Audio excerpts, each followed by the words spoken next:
Sebastian. And all right, welcome everyone. This is a wonderful opportunity to introduce Sebastian de la Chica from Microsoft and a longtime colleague of mine from years and years ago, Data Views. He has graciously agreed to give us a talk on the impact of AI, and he has over 17 years of experience developing and shipping large-scale artificial intelligence capabilities across Microsoft products, including M365 Copilot, Outlook Teams, and Bing.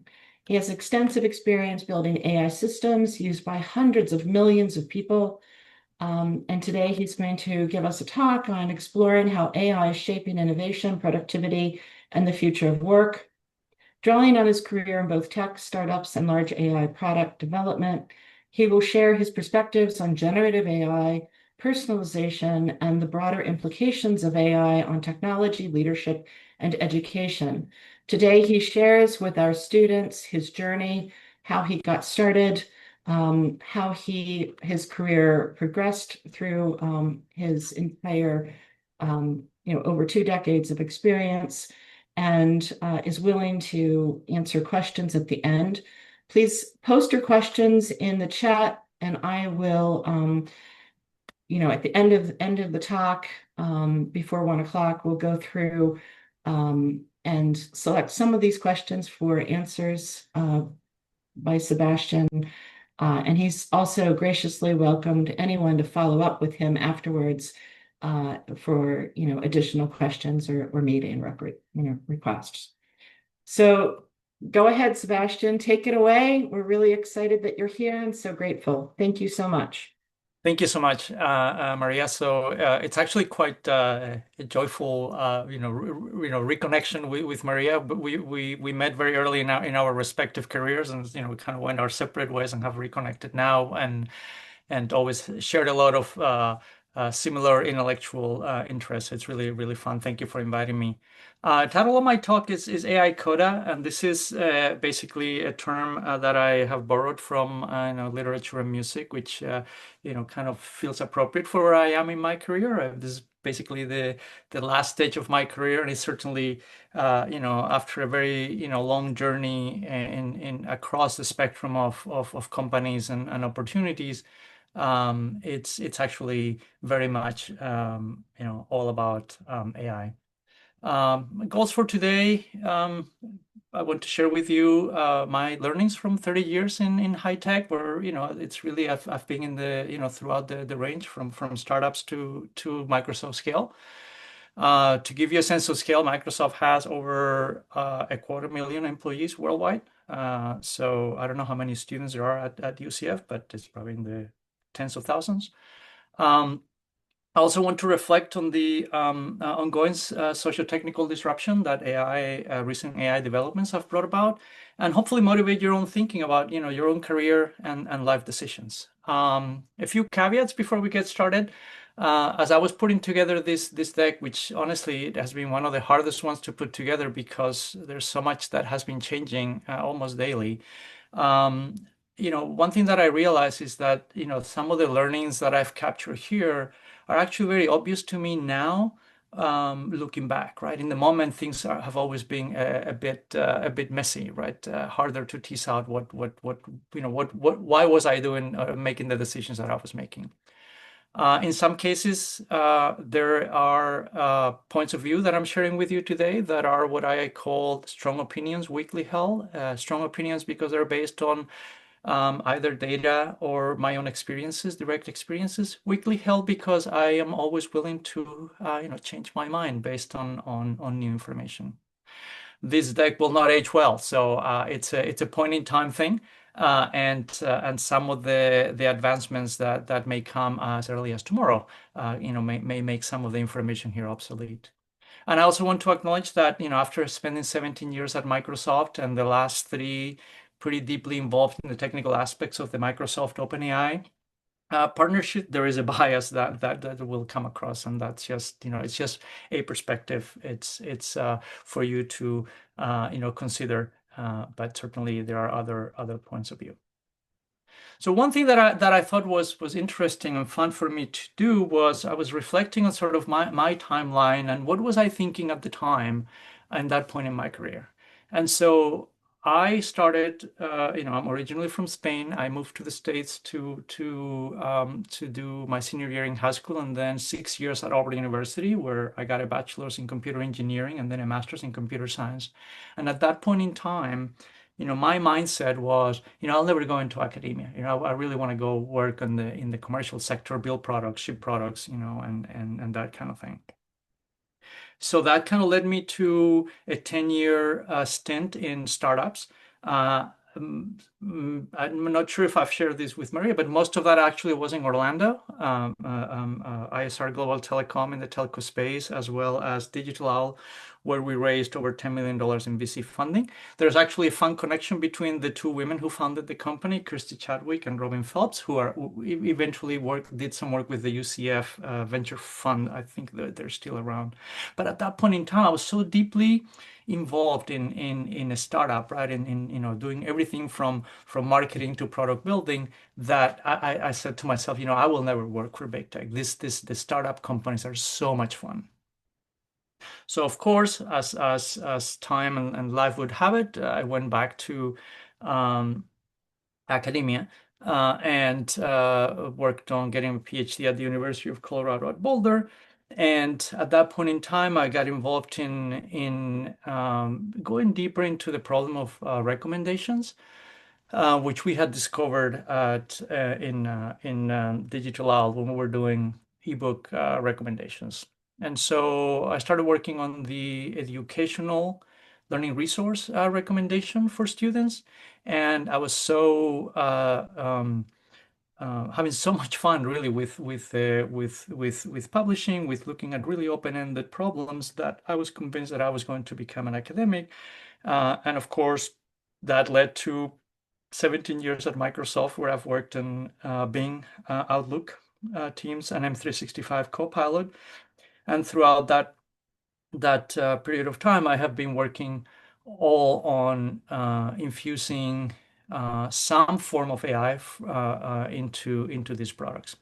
And this is honestly, quite frankly, where I finally found my groove because I had the opportunity to collaborate closely with Microsoft Research in and taking some of their ideas, some form of which they publish, of course, in conferences and academic journals, and building them into the product. And my AI coda is that I have retired from Microsoft as a principal science group manager as of October 2025.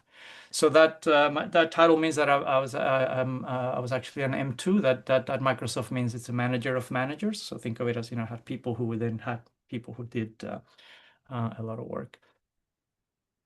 So I wanted to jump in, directly into this AI disruption because honestly, this is quite remarkable, right? To me, this is the deepest technology disruption in my career, and keep in mind that I was there through the internet sort of age, the introduction of broad internet connectivity as well as mobile. And this has felt much bigger. And part of it is because there is a key component that those of us who had been working in AI, natural language processing, machine learning, had been struggling with for a long time, which is the notion of language acquisition, right? So language acquisition is actually quite key in human development, right? So if when humans are born in early development, one of the markers that are tracked closely is language development because that signals a lot of really important cognitive milestones. It also, throughout the history of humans, there's a lot of cooperation, communication, cultural transmission that started happening more broadly because we developed language. But for the first time, we were able to actually create a mathematical model, a large language model that actually captured a lot of the nuances of human language across multiple languages, and that's quite remarkable, right? Um, And so, but it didn't stop there, right? So what happened is that people started playing with these big mathematical models and trying them out, and then realized that with the right set of instructions, you could actually get these models to do reasoning. And it kind of makes sense because reasoning is really based on the deeper structures of language, right? And so there's a lot that I can talk about there, but the super interesting bit here is that again, properly, ethically done, you can actually induce very complex reasoning over very complicated problem settings. And then in addition to that, there is these bits of what the Microsoft research folks called sparks of AI that people refer to as emergent behaviors, right? So these are things that researchers and really users everywhere are finding that these models exhibit behaviors that were not part of what they were trained to do, and that's actually something that people are actively trying to understand better. Now, taking a step back, and I define myself as a pragmatist in throughout my career. It's like, there is a bunch of over-the-top hype here that's happening, right? There's a bunch of very disruptive ideas that people are trying out and flashy demos. Many of these are going to fail, but some are really going to have a pretty deep impact on society because you can do things that used to be incredibly expensive, if not impossible, to build in a meaningful way. But there are some massive questions that need to be answered, right? It's like, so we talk a lot about artificial intelligence, and it's like, well, how do you measure intelligence? And more importantly, how do you measure human equivalence? This is not, people have come up with test sets and of course people are cheating. Some people are cheating in actually, in indirect ways, getting some of the test data into the training sets. Um,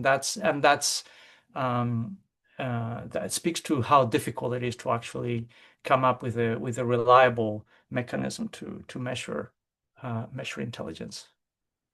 So what's next? So this is where things get super interesting, scary. You pick your point. So what is next in terms of where the research to product is going is super intelligence, what people refer to as AGI, artificial general intelligence. And it's probably very likely that in your lifetime, for those of you who are undergrads, for sure, but maybe even in mine, that it is. If you had asked me, maybe even 5 years ago, I would have said, yeah, maybe 30 years down the line, something like that can happen. So of course, as humans go, we like to kind of go to the extremes. So what's happening is that there are two extreme points of view and a lot of intermediate perspectives, right? On the one hand, we have folks who say, we need to stop immediately, regulate strictly the building of these super intelligent models, because if we do that, then catastrophic events will happen. And then on the other hand, there are the people who are the accelerationists who think, hey, we should just throw every ounce of water and power and every GPU on the planet into building this super intelligence because listen, the upside is so big in terms of healthcare, education, disaster recovery that we need to do that. I find myself somewhere in the middle, but I've defined myself as a pragmatic accelerationist. I think there is a way to do this in an ethical and responsible way, but I also believe that we do need to lean in and advance the state of these models. There's a great podcast called The Last Invention. Somebody recommended it to me. If you want to learn about the history of how these models came about, it's actually quite good. And I have the YouTube link here, but it's you can listen to it in your favorite podcast platform. Very cool. So what happened, right? What is it that is so different this time? And so what's different and what's making it really hard for really all of us who are somewhat, connected to technology.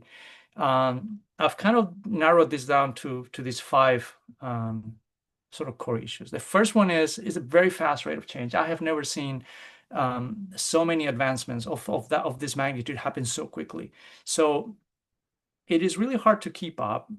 And I think we need to invest time in identifying who you need to follow, who can distill things down for you so that you can find a way, a lens, what is it that you care about? For me, it's a lot about actually the building of these models and in ways that are specialized to a particular domain.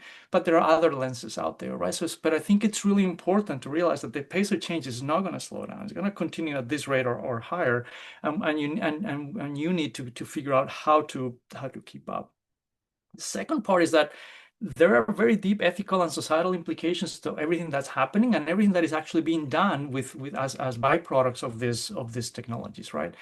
From the natural resources that are required to train these models, to how to train these models with the appropriate safety controls so that they don't end up making unethical or potentially disastrous decisions for us.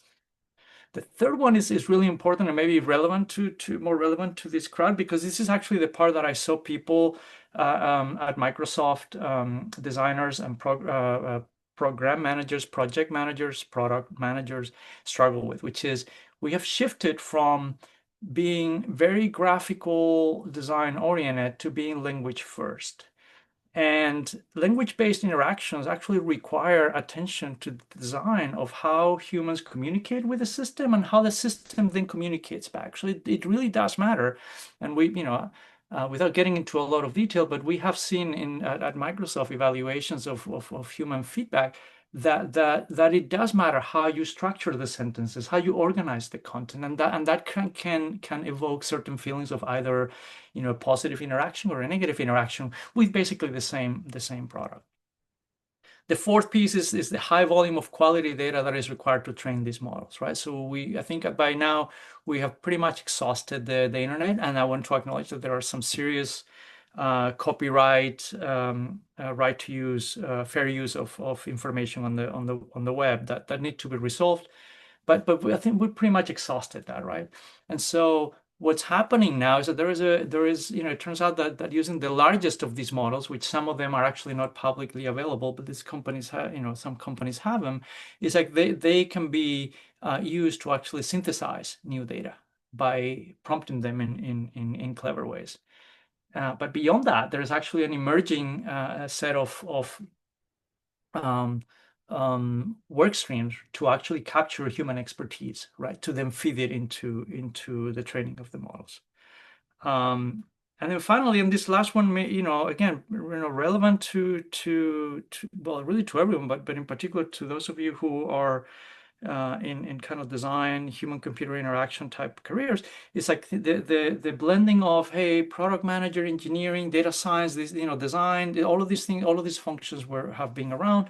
These are being blended by the affordances of this technology. Some people are coming up with different terms. Product architect is one of the ones that I've seen most of. So huge change, right? But then, what does this really mean, right? In terms of how we build products, how we validate products and bring goodness to the world, right?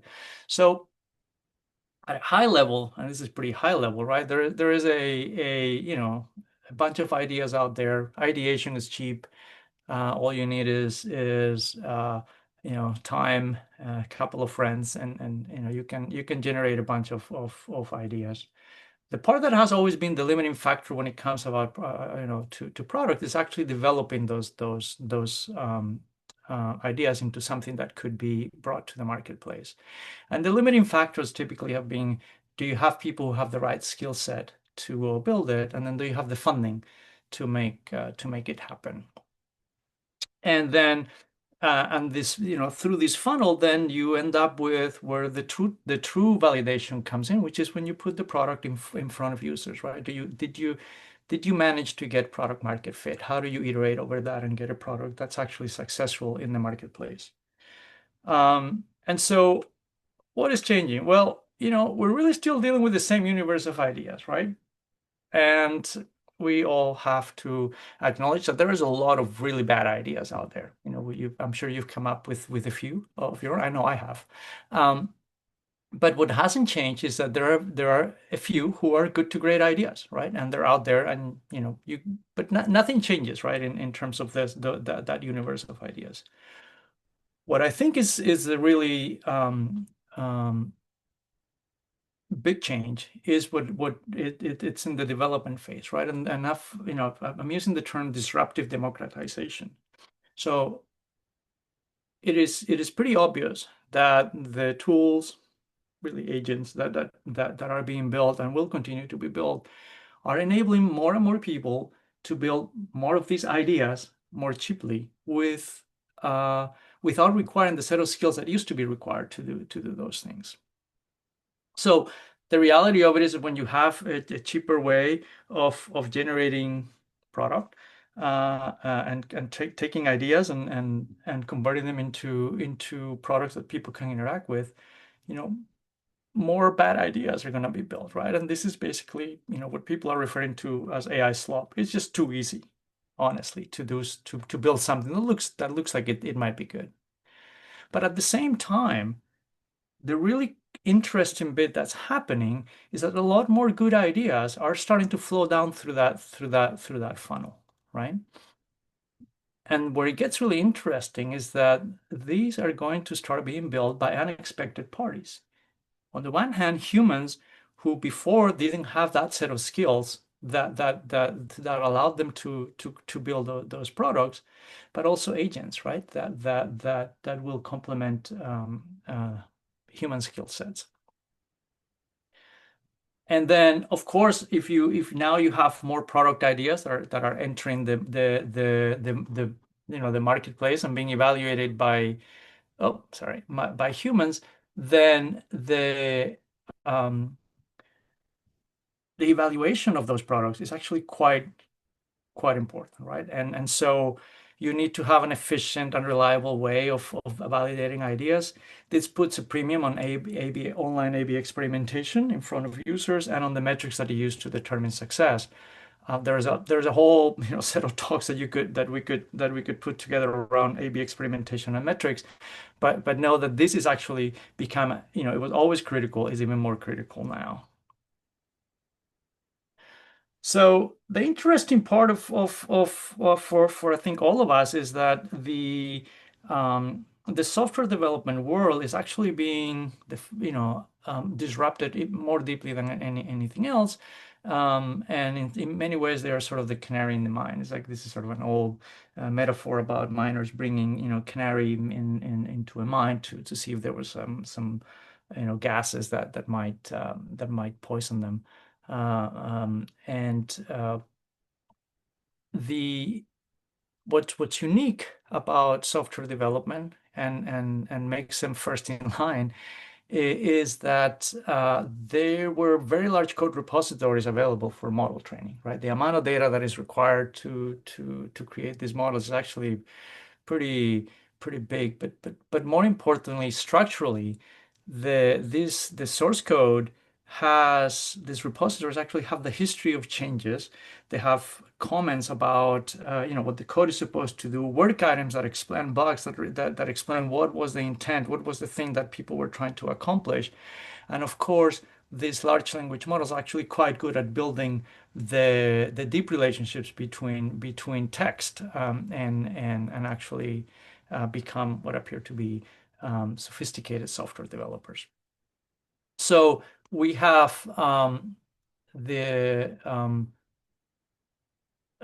we have the advantage that people are actually following on this pretty closely, and so Harvard Business Review has published a couple of reports that are at the bottom of the page here, right? And so the great thing, which is what everybody is talking about, is like there's huge increases in productivity. People are cranking out a lot more code than they ever could or had in the past.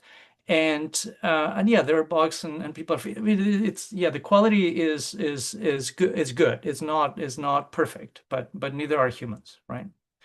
However, the interesting bit is that at the same time that these same people are saying, "Hey, I'm this much more productive," people are reporting much higher levels of stress, and this is because they all of a sudden are trying to manage multiple work streams that are of high complexity, where they set a set of instructions to go build a piece of a software system, and then that interaction goes on over time. A lot less downtime because it's really hard to step away. So people, remember people are all of a sudden being able to build these things much faster, and all of a sudden it's like that dopamine hit of feeling like you're making a lot of progress. How, I can't stop now. I just one more, right? Cognitively, there's a lot more effort because context switching is one of those things that humans don't do particularly efficiently, and so it's really hard for us to do that, and that leads to saturated attention, right, where people are managing these multiple work streams and just basically just having nothing left, and this is basically what's being reported, that there is an increased intensity of work that's leading to, yes, more productivity, but also burnout and brain fry. And I can tell you that good software managers, high tech leaders don't want to have a workforce that's burnt out, right? That's actually a big negative. Um, Anecdotally, I can tell you from people I have been talking to, places like Netflix, Meta, and my own Microsoft colleagues, is that this may be most useful to the more experienced practitioners, right? And this is really important because there is a bit of a risk that there is a gap that is widening in the workforce. So close by saying that all of this was written, or these reports were done before the recent Cloud Code breakthroughs, right? So there's some Cloud has Anthropic has released some new coding tools that are actually quite powerful beyond what we've had seen up until this point. So remember what I just said about these tools being seemingly more useful to experienced practitioners. There is a skills gap, right? That has happened as a result of this. And my call to you, whether you're a student or you are an educator, is to be AI forward, right? Either we engage a growth mindset collectively, or we risk being left behind. The pace of change may slow down somewhat, but the implications, even of the things that have already been built, are deep. Um, so my call to you is, you need to find a way to acquire these skills. Now, career-wise, right? You were always going to have to upskill as you went along. So this should not be this. That's not a surprise. What's unique is this: how quickly, how fast things are happening, right? And how quickly you have to reinvent yourself, right? I started my career as a COBOL programmer, so that was a business programming language, really IBM centric. And I can tell you that I ended up my career very far away from that. So I had to reinvent as I went along. You will have to do the same, and you will have to do it much faster. But you need to find ways to upskill, to figure out how to use these tools to help you be more productive, along with keeping up with, hey, is this an ethical, fair use of these tools, and kind of evolve with the times. Now, what does this mean? So listen, one of the cool things is that all of a sudden there's a higher ceiling in terms of what could be built, right? In terms of going from ideas to actually action, right? So my first thought is, you can dream big or bigger, right? There's plenty of gnarly problems to be solved, and this I always get reminded of the moonshot speech by JFK. We choose to go to the moon in this decade and do the other things, not because they're easy, but because they're hard. It's like it is a great opportunity to kind of level up, right? What is it that you're going after? What are the things that you want to build to make the world a better place? Second one is take action, right? You don't need to solve everything all at once, right? So small steps will compound over time, and then be ready to fail, because you can fail much more cheaply now than you did before. And of course, never waste a crisis. Don't go blindly into from one failure to the next. Learn the lessons that you need to learn, and continue to pursue your ideas. Execution matters, and this hasn't changed, right? It is cheaper to execute on some idea, but the part that's really important is holding a high bar for yourself and for others, right? It is an extremely demanding process, right? It's stressful when you get into high stakes, and high stakes. I mean, it's like I could talk about, you know, uh, hundreds of millions of users very upset. Anytime you've seen over the past 17 years something about some outage at Microsoft Outlook or Teams, I was probably up on that on those calls, trying to figure out what had gone wrong. Um, and so, you know, being operating at that level is it takes time, it takes effort. It's not only just about the products. Also, I just want to emphasize that especially if you're doing this, starting your own business, that you have to create a business model. How are you going to sustain yourself, right? And there are many ways that can manifest. Um, but you'll find that people will rise to the occasion, right? If somebody has to lead, you lead by example and demand excellence of people around you, and you'll see that people will elevate their game. Uh, I wanted to address quietly quitting, because this is actually one of the things that has come up in my career at Microsoft, as has managed people, from every generation over the last 17 years. Is like this notion of quietly quitting always seemed like a really bad idea to me. And I told so to people on my team who asked me about it. But particularly now, the world is moving so fast that this notion of taking your foot off the gas and just kind of going with the flow may not be the best idea. Go fast. Learn as you go. You're gonna have to make decisions with very limited information, because the changes are happening so fast. And this is again back to this theme of you got to measure, right? What are you measuring? How do you make sure that you're actually doing the right thing?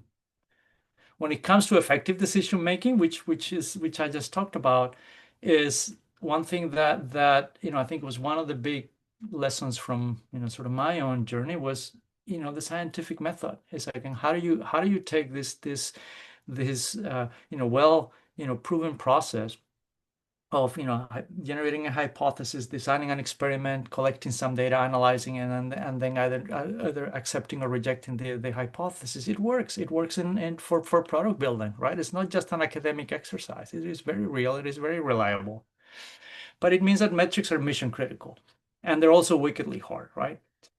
um, Peter Drucker, I'm paraphrasing something he wrote about, which is that you can only improve things that you're measuring, right? You can be blind to many things. It pays off to think about what is it that constitutes success for me for this product, for what I'm doing right here. And I want to say that we do, you want to make sure that you're measuring and optimizing towards the right thing, right? There is such thing as, vanity metrics, right? So the typical one is how many users have visited my site or have used my product. That's a poor measure. That'll make you feel good, because a lot of people will, potentially touch the product, but have a really bad experience with it. That doesn't constitute success, right? Uh, Weekly repeat visits is probably a much better measure, for instance.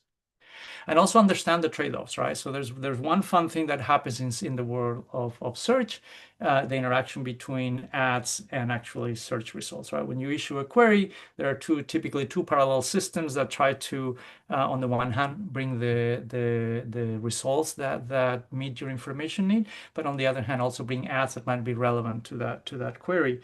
Um, and so if you lower, for instance, artificially lower, I know Bing has done this and published about it. I think Google has as well. But basically, if you, for instance, if you slow down the search, and so that it doesn't have as much time to go deeper into the index, so you basically end up with artificially reducing the quality of the results that are presented to you. People click on more ads. And if you increase the quality of those ads, people click less on the search results. And so there's always going to be tension that you will find in your own products, in your own experiences. Great. So now, kind of shifting back a bit more towards my own journey supporting information work. So, one constant lens throughout my career has been this focus on how do I take products that are being built for some general user persona and specialize them so that they can be more individualized and feel more attuned to your needs. I use the term contextualization because in some cases, in many cases, the personalization is actually the specialization is addressing a group of users as opposed to a single user. Both are quite can be quite effective. So I realized as I was putting this presentation together that I have gone from working on things where there was real data in the world that we wanted to collect and present in useful ways to actually encoding that information in the world into AI agents. So early on, I did work on dynamic data visualization tools and doing remote monitoring and management of telecom equipment. Then I did work on secure enterprise digital libraries where we were working on recommendations and delivery of content that was targeting specific needs that people had. Introduced personalized ranking in Bing, personalized communications prioritization for Outlook focused inbox. If you use Outlook and you've seen the focus another tab, that was my team. And then the Teams Discover feed, which is a feature that is, I believe it's only available to enterprise users. It's a recommender of things that might be of interest to you. And then finally ended up with like, okay, now, first, some data in the world, people looking for information, and then kind of encoding that information into a large language model so that the agent can be specialized in a particular domain, like say chemistry, medical, legal, and similar. All right, so then when you're thinking about the problem of personalization, the key aspect is contextual user understanding. Okay. And the key challenge is in personalization is to know when and how to intervene and when to back off.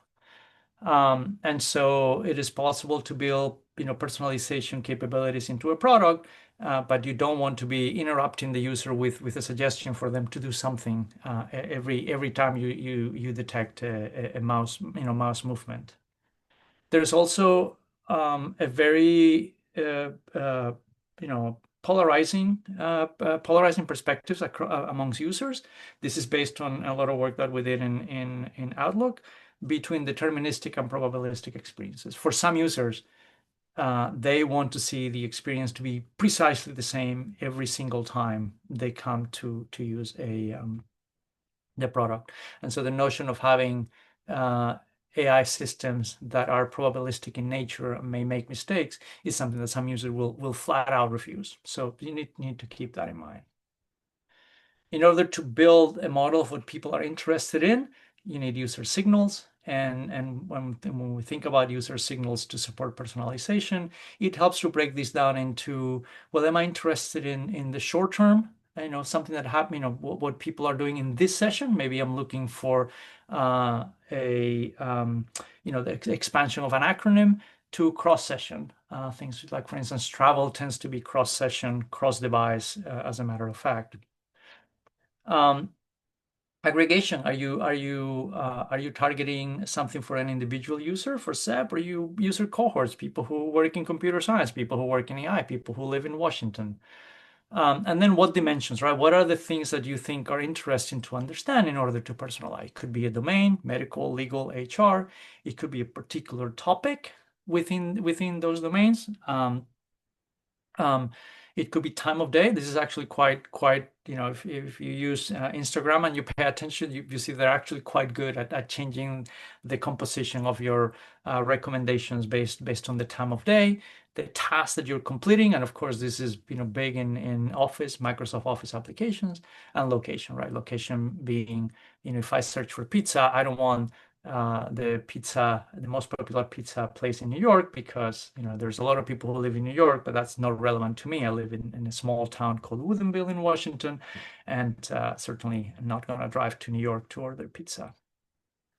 But once you have these user signals, then you need to build a user understanding. And this is usually either an explicit user profile, use explicit, where you ask people to give you information. I have news for you. People lie. There are so many people born on January 1st, 1970. That is not is not a reliable mechanism to build a good a realistic profile of what users are interested in.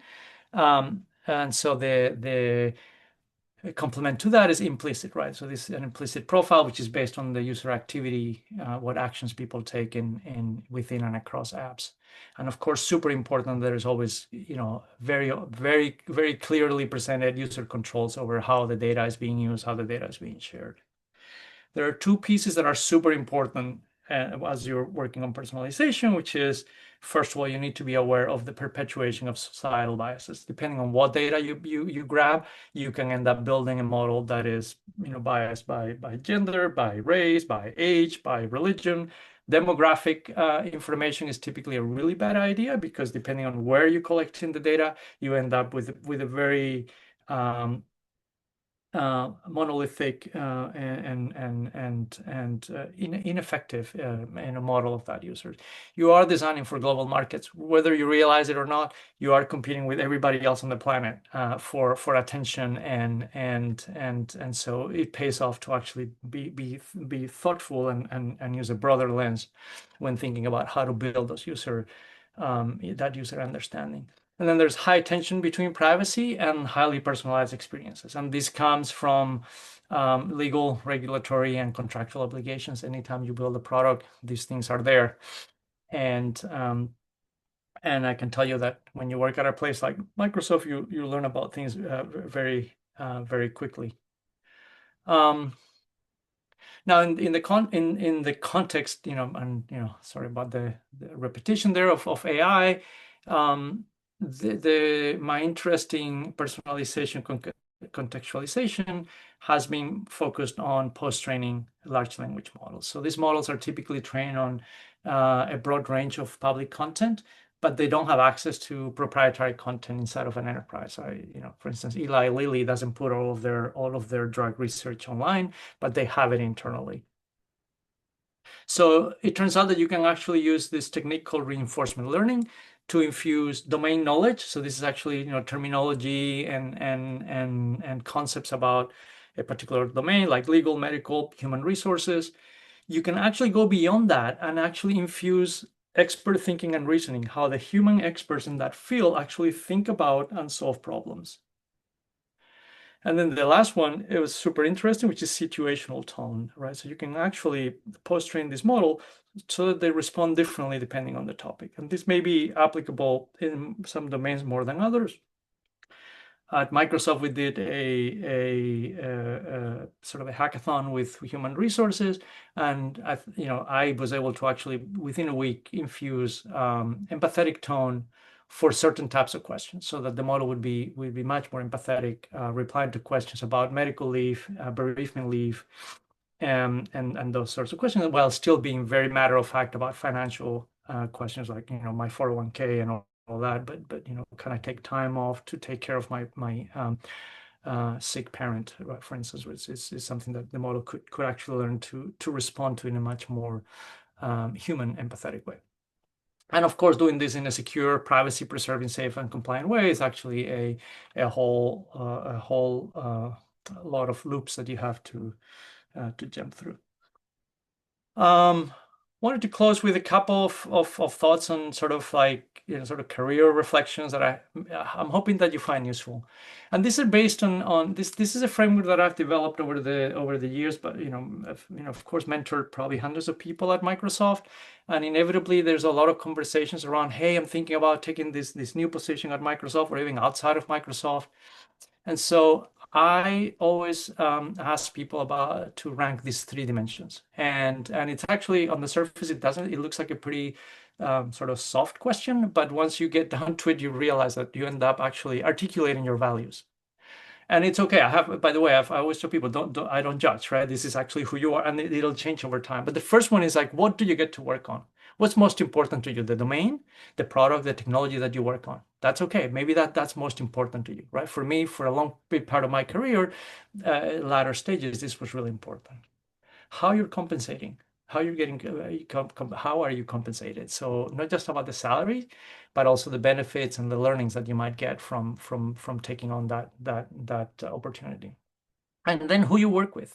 It is not just about are you with your best friends, but also about your personal growth, right? And when you organize these three, you realize that then it becomes a lot easier to then understand why something may seem more appealing than something else. Then once you have one, then I think it should be these three criteria. First one, you should feel challenged, right? Second one is you should have clarity about your own personal growth. And third one is you should be a little bit scared, right? You should always, if you're, we're creatures of comfort, right? If you're too comfy, you're not growing. If you're not growing in this day and age, it may lead to you ending up in a problematic situation in the workplace.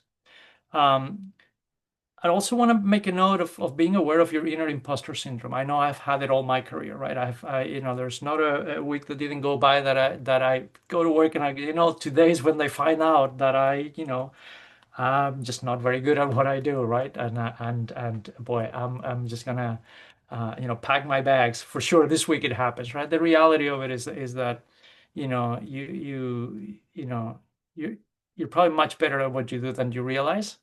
And it is quite remarkable how self-limiting this can be. So if you've ever felt feelings similar to what I just shared, please look this up and at least build an awareness of that emotion. And then I wanted to close with sort of just something a bit more personal. When I think about how did I operate, right?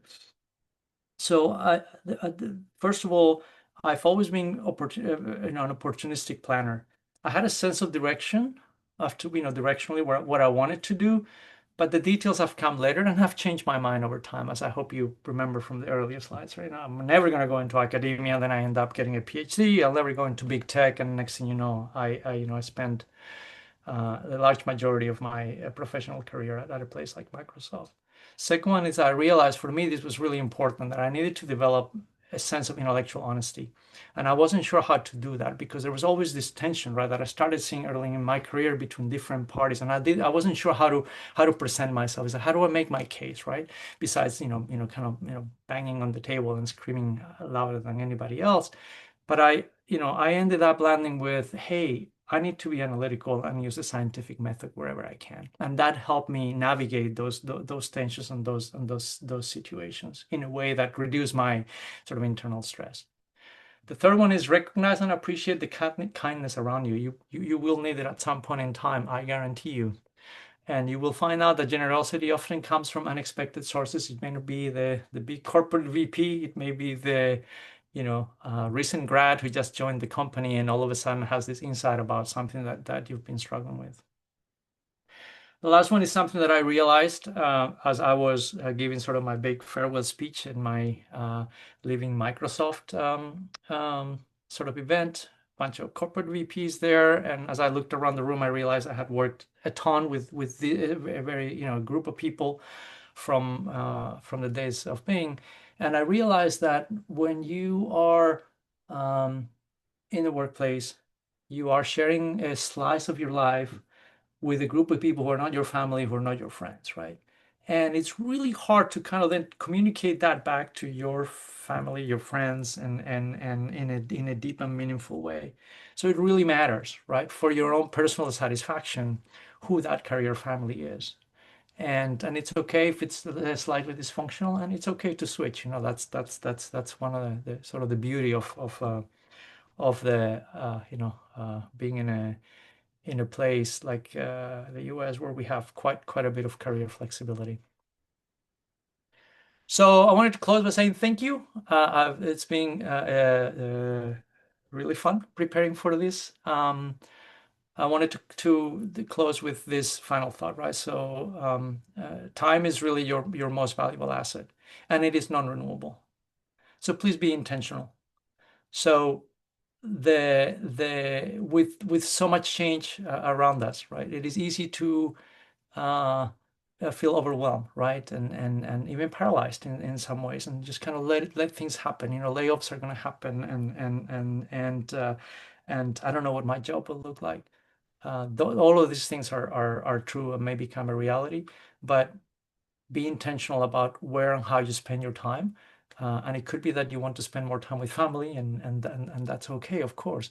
But at the same time, you know, think about, hey, this moment doesn't come back, right? And so, are there skills that I need to be acquiring, knowledge I need to be learning about, or changes I need to be making, as opposed to being just kind of carried away by the currents. That is all I have. We're a little bit short on time, but we started late. Thank you so much, and you have time for questions. Happy to. I do have a hard stop, and I need to head out, but I am happy taking questions and whatnot after the fact. That you have my contact information. Thank you so much, Sebastian. Wonderful. We are so thrilled that you spent this time with us, sharing your career journey and your knowledge, your insights, and your wisdom. I do think that this was really valuable for everyone and our students. There are a few questions in the chat. If quickly, we have 5 minutes left. One is from Shyla, one of our best master's students in digital media. She's asking, what's the most important skill for someone early in their career who wants to develop or design AI applications that will be helpful for people? I mean, I think that the biggest skill is kind of figuring out, and you have to play with it, right? I think this is not something that is just going to be like, oh, it is a brand new field, and the whole human agent interaction piece is not very well understood, right? People, if you go to LinkedIn, you think that everybody's got it figured out. That's BS. Let's just be super clear. Don't get freaked out by people going to LinkedIn and coming across as though they've figured the stuff out. They have not. We know this for a fact. I can tell you that we've seen the data. People are struggling. So play with it. Again, to start from the beginning, what is it that you want to accomplish, and set the bar high, because now you can probably do more than you think you could before, right?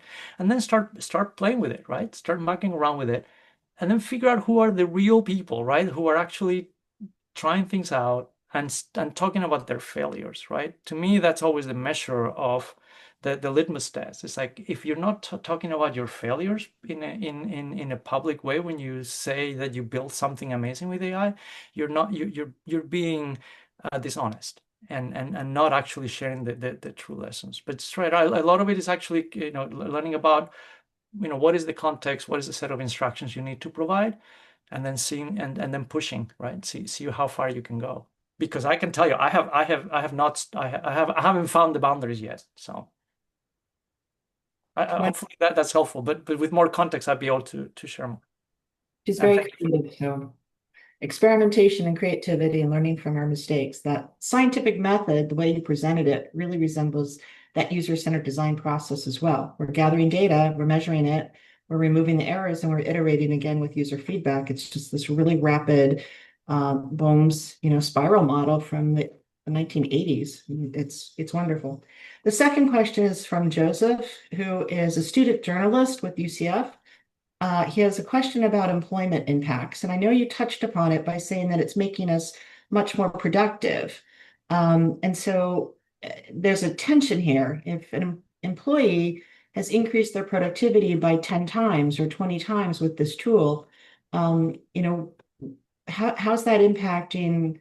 We're just creating more, right? We're making more things. We're making more impactful things. We're solving more wicked problems. Not only responding to disasters, but solving them before they happen, right? That would be the goal. Um, can you address some of the employment concerns with relative to AI and employers I guess the traditional or historical method was to cut employment when there's a technology disruption like this. What are your thoughts?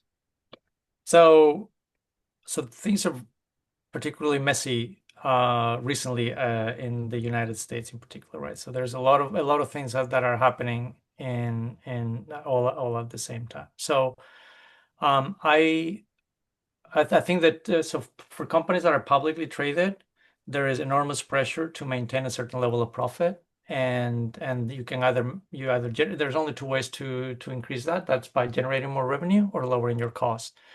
In the presence of a disruption like AI, it is easy for shallow managers and executives to make a decision to cut off a bunch of people, right? And say, hey, we have these AI tools and they're going to be amazing.